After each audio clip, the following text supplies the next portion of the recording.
Hello दोस्तों। अभी जो शिखर पतन की जो सीरीज चल रही है, इस सीरीज में मैंने पहले को जो मेरे पॉडकास्ट की जो सीरीज है उनको आप देखें, तभी आपको ये कंटिन्यूटी में जो बन रही है उन्हें आप समझेंगे। क्योंकि ये मैं रीजन बता रहा हूँ कि किस कारण से जो है स्खलन होता है, शिखर पतन होता है। देखिए, ऐसे पुरुष संभोग क्रिया के समय जिनका विपात जल्दी हो जाता है, उनको इस क्रिया के लिए विपरीत आसन करना चाहिए। इस आसन में स्त्री पुरुष की जांघों के ऊपर आकर कटी संचालन करके पुरुष के लिंग पर योनि का घर्षण करती हैं। ऐसे आसन में स्त्री की योनि उत्तेजक भगोष्ठ, सिंदूरी लघु भगोष्ठ, उत्तेजित भंगाकुर, योनि के मुख का फैलना और सिकुड़ना पुरुष की काम उत्तेजना को बहुत ज़्यादा तेज कर देते हैं और यह सिर्फ 3-4 बार योनि में घर्षण करते ही स्खलित हो जाता है। विपरीत आसन में संभोग क्रिया या तो हल्की रोशनी या बिल्कुल ही अंधेरे में करनी चाहिए, क्योंकि इसके लिए तेज रोशनी खतरनाक हो सकती है। अक्सर बहुत से युवक सेक्स के बारे में किसी तरह की जानकारी न होने के कारण अपने लिंग को लेकर वहम में ही रहते हैं। ऐसे युवक मैगजीन या फिल्मों आदि में लंबे और मोटे लिंग वाले पुरुषों को सेक्स करते हुए देखकर सोचते हैं कि मेरा लिंग तो इसके मुकाबले बहुत ही कमज़ोर है, मैं अपनी पत्नी को कैसे संतुष्ट कर पाऊंगा। यही भावना उनके मन में हीन भावना भर देती है और उनके आत्मविश्वास को कम कर देती है।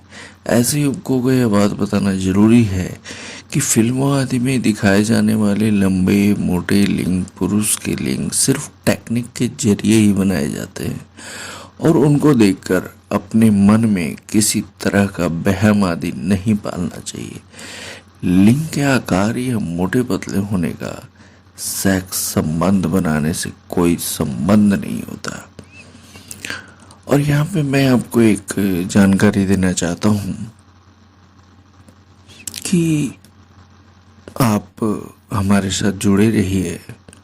मैं आपको लिंग लंबा करने का, लिंग में दम भरने का हर तरह की दवाइयाँ बताऊंगा, एक्सरसाइज बताऊंगा, तरीका बताऊंगा। बस बने रहिए। आगे बढ़ते हैं। ऐसी स्त्रियां जिनका विवाह उनकी मर्जी से नहीं होता, उनके पति से साथ उनके संबंध सही नहीं होते, संभोग क्रिया में अरुचि दिखाती हैं या संभोग क्रिया के समय पति के साथ किसी तरह का सहयोग नहीं करती, तो ऐसे में उसके पति को एक तरफा संभोग क्रिया करनी पड़ती है, जिसके कारण वह जल्दी ही स्खलित हो जाता है। अगर कोई स्त्री यानी संकोचन के दर्द अथवा विजाइनी समझ के पीड़ित होती है तो भी उसके साथ की जाने वाली संभोग क्रिया सफल नहीं हो पाती। ऐसी स्त्रियों के साथ संभोग करते समय पुरुष जैसे ही अपने लिंग को उनके योनि में प्रवेश कराने की क्रिया आरंभ करता है तो स्त्री दर्द के कारण चिल्लाने लगती है और पुरुष डर के कारण अपने लिंग को वापस बाहर निकाल लेता है। इसके बाद वह दोबारा से उसी क्रिया को करने की कोशिश करता है, लेकिन फिर से वही सब कुछ। इस तरह करने से कुछ ही समय के बाद पुरुष की उत्तेजना शांत होकर उसका स्खलन होता है। योनि में दर्द का कारण मानसिक और शारीरिक भी हो सकता है। बहुत से मामलों में पुरुष सेक्स के बारे में जानकारी ना होने के कारण बिना स्त्री को उत्तेजित कराए बिना ही संभोग की घर्षण क्रिया में लग जाता है। इस कारण से बिना उत्तेजित हुए ही स्त्री के साथ घर्षण करने से वह दर्द के कारण चिल्लाने लगती है, क्योंकि जब तक स्त्री की योनि गीली नहीं होती, और यही दर्द का कारण बनता है। बहुत से पुरुषों पर किसी तरह की सुगंध या इत्र आदि का भी बहुत ही ज़्यादा उत्तेजक प्रभाव पड़ता है और वह स्त्री के साथ संभोग करने के लिए बेचैन हो जाता है। बहुत से स्त्री और पुरुष संभोग करने से पहले कई तरह की खुशबुओं का प्रयोग करते हैं। अगर इसकी वजह से स्त्री की काम उत्तेजना तेज होती है तो इससे किसी प्रकार की परेशानी की बात नहीं, लेकिन अगर पुरुषों की काम उत्तेजना ज़्यादा तेज होती है तो वो घर्षण करने से पहले ही स्खलित हो जाता है।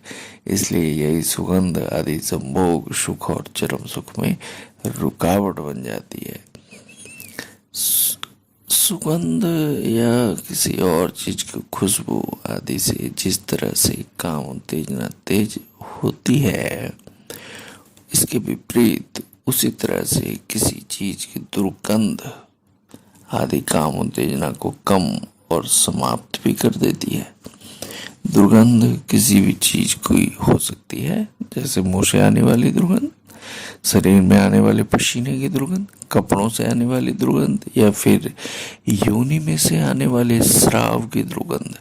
अगर स्त्री में से किसी प्रकार की दुर्गंध आती है तो इससे पुरुष का लिंग पूरी तरह से उत्तेजित नहीं हो पाता, और पूरी तरह न उत्तेजित लिंग का शीघ्र स्खलन होना तो स्वाभाविक ही है। ऐसे ही यदि दुर्गंध पुरुष के अंदर से आती है तो इससे स्त्री के मन में काम उत्तेजना न जागृत होकर एक प्रकार की घृणा सी पैदा हो जाती है और उसकी योनि में तनाव हो जाता है। ऐसे में अगर पुरुष उस स्त्री के साथ संभोग करता है तो उसका वीर्य स्खलन तुरंत ही हो जाता है। अगर पुरुष या स्त्री अपने विवाह से पहले समलैंगिक संभोग के आदि रह चुके होते हैं तो विवाह करने के बाद विपरीत सेक्स के प्रति उनकी रुचि नहीं रहती और वह संभोग के समय न तो स्वयं ही चरम सुख प्राप्त करते हैं और न ही अपने सहभागी को चरम सुख प्राप्त करा पाते हैं। ऐसा इसलिए होता है क्योंकि वह अपने समलैंगिकता के संभोग में इतने मसरूफ हो जाते हैं कि उन्हें उसके सिवा विपरीत लिंग के साथ संभोग करने में बिल्कुल मन नहीं लगता। ऐसे स्त्री और पुरुष बिना इच्छा के एक दूसरे के साथ संभोग करते हैं तो स्त्री जो ठंडी बनी रहती है, पुरुष भी तुरंत स्खलित हो जाता है। दोस्तों, जिन स्त्री और पुरुषों का विवाह होने के लगभग 1 साल के अंदर ही उनके अगर संतान पैदा हो जाती है तो वह न तो पूरी तरह से खुलकर संभोग क्रिया में लीन हो पाते हैं और न ही संभोग में मिलने वाले चरम सुख का आनंद उठा पाते हैं, क्योंकि संभोग करते समय उन्हें बच्चे के जागने का डर लगा रहता है और इसी कारण से वह तुरंत ही इस क्रिया को निपटाना चाहते हैं। ऐसे स्त्री पुरुष संभोग करते समय पूरी तरह से अपने कपड़े नहीं उतार पाते हैं। नतीजतन स्त्री की काम उत्तेजना जागृत नहीं हो पाती और संभोग क्रिया शुरू हो जाती है। इस क्रिया के साथ ही दोनों का ध्यान अपने बच्चे की तरफ ही लगा रहता है और कहीं वह जाग तो नहीं गया।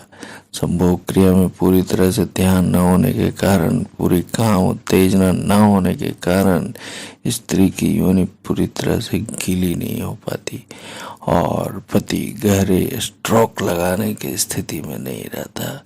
इसी कारण से कभी कभी पुरुष का लिंग भी पूरी तरह से उत्तेजित नहीं हो पाता। यही वजह होती है कि पति संभोग करते समय पत्नी को चरम सुख प्राप्त कराए बगैर स्खलित हो जाता है और पत्नी अतृप्त सी रह जाती है।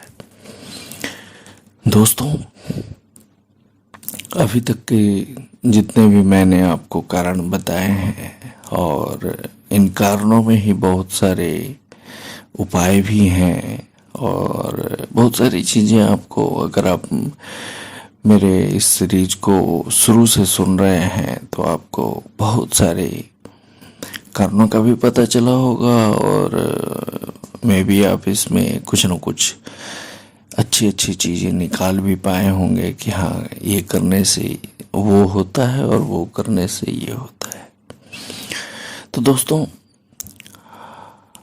अगला जो मेरा सीरीज होगा, जो शीघ्र पतन के ईयरली इजैक्यूलेशन के जो पेशेंट हैं, जो रोग हैं, जो इनसे ग्रसित हैं, उन रोगियों के लिए, उन पेशेंट्स के लिए मैं कुछ ज़रूरी जानकारियाँ बताऊंगा। काफ़ी नीडी है वो, बहुत ही ज़रूरी है उन जानकारियों का होना। तो शीघ्र पतन के रोग से ग्रस्त रोगियों के लिए अगली सीरीज है, आप इसे सुनना ना भूलें और अपना द हेल्थ गुरु को अपना प्यार दें, उनके इस द हेल्थ गुरु पॉडकास्ट को सपोर्ट करें।